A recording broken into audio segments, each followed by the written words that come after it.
어렵고 복잡한 경제 뉴스 알기 쉽게 알려드립니다. 경제가 문제 시간이죠.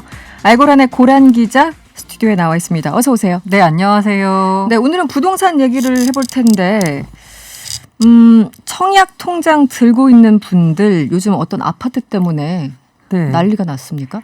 이게 보통 무슨 상호명 얘기하면 안 되잖아요, 방송에서. 네네. 근데 여기는 상호명을 얘기를 할 수밖에 없네요. 원베일리라고. 원베일리. 혹시 아마 관심 있는 분들은 들어보셨을 텐데. 네, 저도 뉴스 제목만 봤어요. 이게 일단 당첨 한번 됐다. 그러면 시세 차익이 10억. 아, 그래서 자꾸 뉴스가 됐던 네네. 거군요. 시세 사실 10억이요? 네, 요새 로또 당첨되면 대충 한 뭐 10억 뭐 안팎으로 받는 것 같아요. 특히 강남 쪽이 그런가요? 아니, 로또. 아, 로또 실제. 네, 아, 네네네. 실제 로또요. 네. 그거 이제 뭐 복수 당첨이 되고 나면 한 10억 안 되는 경우도 있고요. 그러면 그 로또 확률을 보면은 정말 번개 맞을 확률이잖아요. 그렇죠. 근데 이거는 확률이 뭐 경쟁률이 세긴 하겠지만 네. 그래도 만대일 수준일 거예요, 아마. 번개 맞을 확률까지는 아니고. 확률이 번개 맞을 것보다 훨씬 더 높아서 아마 훨씬 네. 더 이제 관심이 많을 텐데. 네. 문제는 뭐냐? 여기에 실거주 의무가 3년이 부과가 됐어요. 네. 그러다 보니까 실거주 3년이 하다 보니까 대충 이렇게 이제 청약해서 들어가는 비싼 아파트의 경우에는 대체로 사람들이 아무리 내가 그 아파트에 살고 싶다고 해도 당장 돈이 없으니까 하는 네. 방법이 뭐냐? 일단 전세 끼고 네. 그리고 산 다음에 그 다음에 이제 그 전세 준 그 기간 동안 열심히 돈을 모으죠. 아. 그리고 이제 세입자를 내보내고 그래 자기 본인이 들어갑니다. 몇 년 뒤에. 네. 근데 보통 그게 정석인데. 그게 정석이죠. 네. 근데 여기는 이제 분양가 상한제 뭐 제가 좀 이따 설명드리겠지만 어쨌든 간에 3년 동안 무조건 살아야 돼요. 아, 일단 되자마자. 입주를 하면. 오. 네. 그러니까 이른바 이제 전세 끼고 사는 게 안 되는 거예요. 그러니까 시세 차익이 10억이 된다라고 하지만 일단 현금을 들고 있어야지. 그러네요. 네. 계약금 치르고 중도금 치르고 잔금까지 치를 수 있었거든요. 보통의 경우 이제 잔금 같은 경우에는 전세금 받아가지고 잔금을 치르는 경우가 많았는데 네. 근데 어제 갑자기 시공사인 삼성물산이 원베일리 홈페이지에다가 네. 정정 입주자 모집 공고문이라고 안내를 하나 냈어요. 정정? 네, 정정한대요. 네. 근데 입주자 모집 공고문을 정정하겠다. 이제 바꾼다는 건데 뭘 바꾸냐라고 네. 봤더니 당초에 있던 모집 공고에 실거주 의무 3년 이거 조항을 삭제한다라는 내용이었어요. 그래요? 네. 이게 7일 날 공개한 모집 공고문에는 분양가 상한제 적용 주택으로 주택법에 의거해 최초 입주 가능일로부터 3년 동안 해당 주택에 거주해야 한다라는 네. 조항이 있었는데 이 조항이 삭제가 된 겁니다. 그럼 훨씬 더 그 관심 있는 분들이 많아졌겠네요. 전세 끼고 살 수 있다는 얘기죠. 그러니까요. 쉽게 말해서. 이게 이제 그 사정을 말씀을 드리자면 네. 국토부가 개정한 이제 주택법이 있습니다. 네. 여기에 보면은 2월 19일 이후 입주자 모집 승인을 신청하는 민간 분양 아파트는 분양가 상한제를 적용받아 실거주 의무 기간이 주어진다라고 이제 돼 있어요. 네. 이게 뭐냐면 시세 대비 이제 분양가가 80% 미만이면 3년, 80 이상 100% 미만이면 2년 동안 실거주 의무가 부여됩니다. 네네. 그러니까 더 싸게 분양이 됐을수록 더 오래 살아야 된다라는 그러네요. 얘기죠. 이게 왜 그러냐면 이게 일단 분양가가 싸잖아요. 그래서 이제 이른바 로또 아파트 뭐 이런 얘기가 네. 나오고 있잖아요. 네. 어쨌든 뭐 이러저러한 이유에서든 좀 혜택을 받은 거잖아요. 근데 이 혜택 받은 걸 만약에 전세 월세를 끼고 산다는 얘기는 정부 입장에서 보기엔 실수요자가 아니에요. 그럴 수 있죠. 정부가 네네. 보기에는 실수요자는 그 집에 사는 사람이 실수요자인 거예요. 근데 이렇게 막상 저렴한 분양가로 혜택을 줬더니 실수요자가 아니라 이른바 이제 투기꾼들이 네네. 와서 사면 안 되는 거잖아요. 그러니까 실수요자가 와서 살아라라는 의미로 이제 3년 네. 최대 3년을 이제 거주해야 된다라는 실거주 조항이 의무. 들어갔습니다. 네.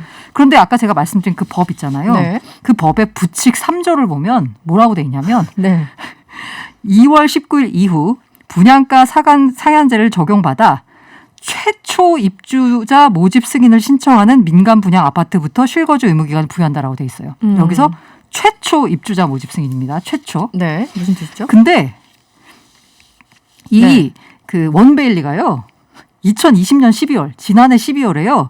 최초 입주자 모집 공고를 신청을 했어요. 아, 이미 한 차례 있었군요. 네, 한 번 했었어요.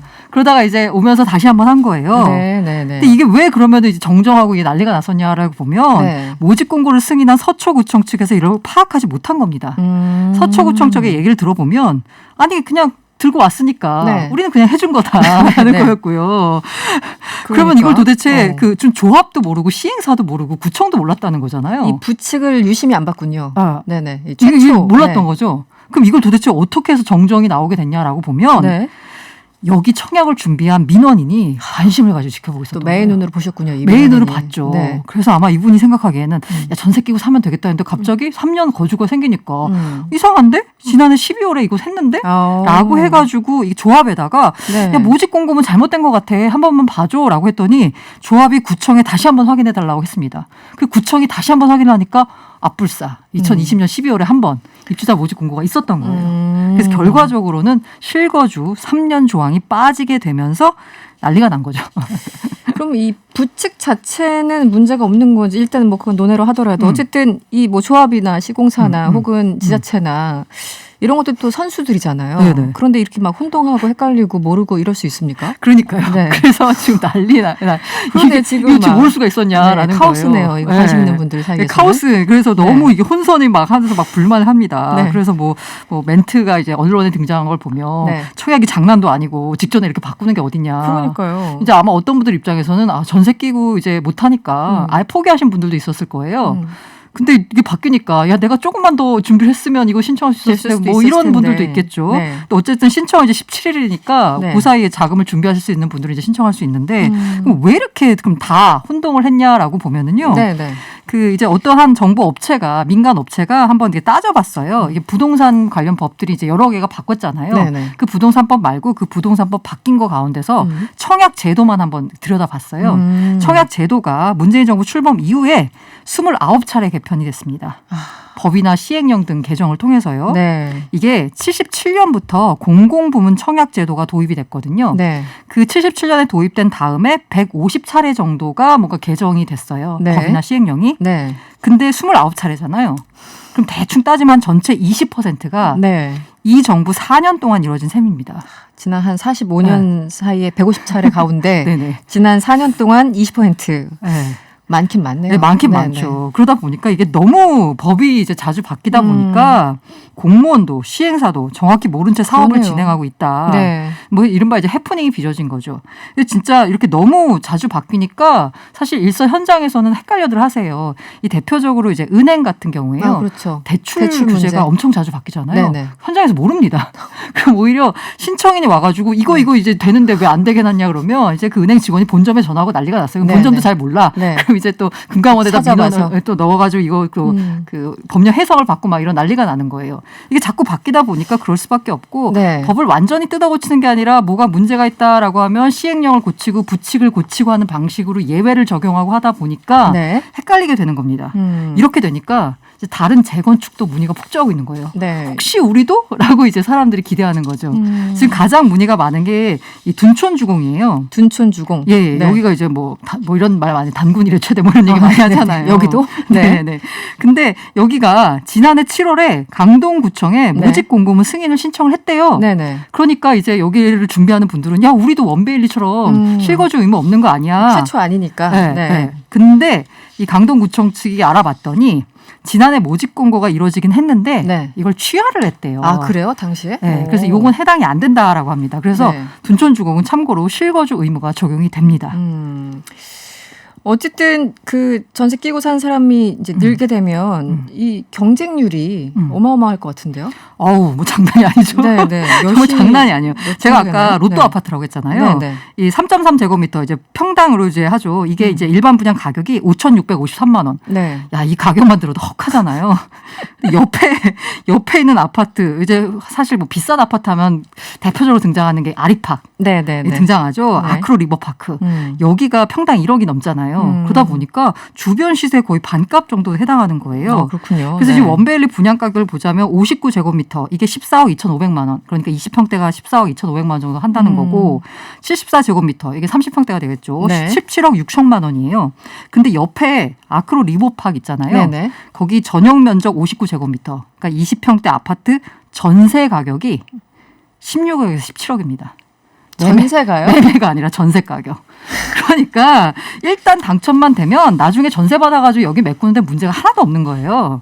네, 그래서 너무 심한 거 아닙니까? 그래서 이제 아마 많은 사람들이 아마 청약 통장을 들고 있는 사람들 모든 사람들이 다 몰릴 거다라고 하는데 네. 그렇기 때문에 아마 당첨 예상 가점이 일각에서는 한 뭐 70점 정도 나오지 않겠느냐라고 했는데 네. 이 실거주 의무가 폐지가 되면서 74점은 돼야 된다라는 얘기가 나오고 있어요. 근데 74점이 어떤 점수냐면요. 어떤 점수죠? 네. 무주택 기간 15년 이상 만점을 받고요. 네.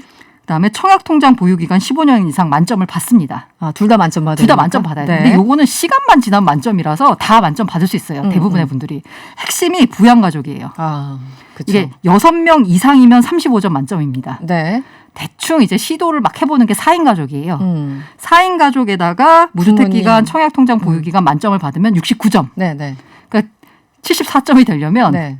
일단 자녀 3명 혹은 부모님을 모시고 있거나 이렇게 돼야 됩니다. 요즘 자녀 세 분은 조금 많죠. 네네. 네. 그래서 점수가 몇 점 만점이라고요? 이게 다 합치면 85점인가? 85점 이게 만점인데요. 만점에서? 일단 기본적으로 74, 아까 제가 말씀드린 대로 자녀 둘만 있어도 좀 위험해요. 셋은 있어야지 된다. 네. 그래야지 안전하게 간다. 네, 맞습니다. 알겠습니다. 전세 얘기 하셨으니까 전세 얘기를 조금 더 해볼까요? 네네. 요즘 이사 위로금이 관행이 됐다고 하는데 이건 네. 어떤 건가요? 이 홍남기 부총리가 사실 의왕 아파트 팔면서 한번 이슈가 됐었죠. 네네네. 그래서 퇴거 지원금 이게 법에 근거가 없어요. 근데 이제 관행적으로 다 이루어지고 있는 겁니다. 이제 임대차 보호법이 되니까 네. 예를 들어서 제가 집을 팔고 싶어요. 근데 여기 세입자가 들어가 있어요. 근데 이 세입자의 경우에는 계약갱신 청구권 행사할 수 있는 사람이에요. 네. 그 살아 있는데 내가 그럼 집을 팔고 싶어요. 그러면 그러면 집을 사는 사람이 여기 지금 세입자가 있는 경우에는 네, 야, 이 사람 내보내고 싶은데 네, 네. 이게 만약에 그냥 집을 사게 되면 사실 이 세입자 때문에 이 사람은 또 그 세입자 기간이 끝나는 기간 동안 옴짝달싹 못 사는 거잖아요. 그래서 이 아파트 본인이 시장에서 들어가고 싶어도 못 네, 들어가고. 맞아요. 네. 아파트 시장에서 집을 이제 팔 때요. 전세가 있냐, 네. 계약갱신 청구권 행사가 가능하냐, 음. 혹은 이제 기간이 얼마가 남았냐 네네네. 이거에 따라서도 가격이 좀 달라진대요. 그렇겠네요. 네. 네, 네. 그러니까 지금 집을 좀 약간 좋은 가격에 빨리 네. 팔고 싶은 사람은 일단 있는 세입자를 내보내고 그러니까 집이 비어 있는 상태에서 팔아야지 잘 팔리고 비싼 값을 받을 수 있는 아, 거예요. 그렇겠네요. 네. 예, 네. 그러니까 경제적으로 따져보는 겁니다. 네. 이 세입자를 내보내는데 뭔가 추가로 돈을 더 쥐어주고서라도 내보내는 게 이익인지 아니면 아닌지를 이제 따져보는 건데 네. 이렇게 주파나를 튕겨보니까 네. 내보내는 게 이익인 것 같다라고 하면은 대체로 전세 계약 기간이 안 끝났는데 내보낼 때는 저도 이런 거 받아본 적 있는데 이사비를 줘요. 그리고 아. 복비랑 이사비를 주거든요. 그 주인이. 네, 보통의 집주인이. 경우. 근데 여기에다가 이제는 안 나가면 곤란한 상황이 펼쳐진 네, 거잖아요. 네, 네. 그러니까 여기다 더 얹어줍니다. 그래서 일단 막 그런 부동산 카페에는 1,000만 원 준다는데 적정할까요? 뭐 더 달라고 해야 되나요? 무슨 권리금처럼 이렇게 돼버렸네요. 네, 맞습니다. 오. 그렇게 되는 일이 벌어진 거예요. 그래서 이게 이제 임대차 3법이 시행이 되면서 여러 가지 이제 부작용들이 나타나고 있는데 네. 이른바 이제 이런 그 위로금을 줘야 되는 상황이 지금 아예 관행처럼 정착을 해버려가지고 그래요? 이게 뭔가 그 또 다른 비용으로 지금 펼쳐진 상황인 거고요. 그다음에 전월세 5% 인상 제한이 됐잖아요. 네네. 이게 5%를 이제 계약갱신 청구권 할 때 5%밖에 못 올려줘요. 네네네. 상한선. 그러면 네네. 2+2해서 4년이 지난 다음엔 이 세입자를 이른바 이제 내보낼 수 있는 거죠. 네. 그러면 그 다음 세입자를 받을 때 왕창 올려받습니다. 그렇겠죠. 집주인들은. 네, 집주인 네. 입장에서는 이렇게 왕창 올려받으니까 무슨 현상이 벌어지냐면 네. 그 되게 비슷한 평형대에 그냥 옆 동에 있는 그냥 아파트인데 네. 전세 가격 차이가 막 5억 원 이상씩 막 벌어지는 상황이 펼쳐지는 거예요. 그렇게나 올려봤습니까? 이게 그러니까 기존에 있던 사람들은 쭉 올려봤자 이제 5%인데 네네. 새로 입주한 사람들한테는 몇 억씩 더 불러가지고 맞아요. 주인들이 배를 채우는 거군요. 그게 왜 그러냐면 네. 일단은 기존에 있는 사람들 못 올려봤잖아요. 네. 그러니까 여기는 전세 가격이 묶여 있는 겁니다. 근데 이제 새로 계약을 하는 경우에는 야 앞으로 4년 동안 못 올린다라고 하니까 왕창 올리는 겁니다. 근데 지금은 전세가 사실 전세 물건이 지금 부족한 상황이거든요. 네, 네, 네. 그러니까 집주인이 올려받아도 어차피 그거 일단 올려줘야 되는 상황이 펼쳐지는 거죠. 그래서 봤는데 제가 아까 전세 가격이 이렇게 벌어진다라고 한 곳이요. 네. 사실 일단 전세 가격 자체가 비싼 곳이긴 합니다. 그런 거겠죠. 네, 예를 들면 일부 이제 지역이겠죠. 네. 반포자이 네. 같은 곳에서 이제 194제곱미터 여기는 엄청 큰 평수잖아요. 여기 전세 최고가가 39억, 최저가가 19억. 이렇게 이제 벌어지는 거예요. 근데 여기는 워낙 평소 비싼 아파트니까 좀 약간 대규모 단지를 보자면 아마 네. 헬리오시티 네. 여기가 아마 좀 더 이렇게 가슴에 와닿을 거예요. 네. 전월 면적 99.6제곱미터면 대충 한 40평쯤 되나요? 근데 음. 여기가 전세값이 14억 5천만 원 네. 그리고 7억 9,800만 원. 대충 한 6억 5,200만 원 정도 벌어지는 겁니다. 차이가 많이 나네요. 정말. 네네네. 네. 이런 식으로 이제 아까 말씀드린 대로 음. 전세 물건은 부족한데 네. 이 4년 동안 못 올리니까 음. 왕창 올려받고 하면서 이렇게 그 이른바 이제 시장에서 이중 가격이 형성되는 겁니다. 이중 가격. 와, 전세값이 5억 이상 차이나. 물론 이제 일부 지역이긴 하겠지만 이 숫자로 보니까 정말 와닿는 얘기 같습니다. 네네. 네, 알겠습니다. 오늘 시간이 다 됐습니다. 네, 여기서 마무리를 할게요. 지금까지 경제가 문제 고란 기자와 함께했습니다. 오늘 고맙습니다. 네, 감사합니다.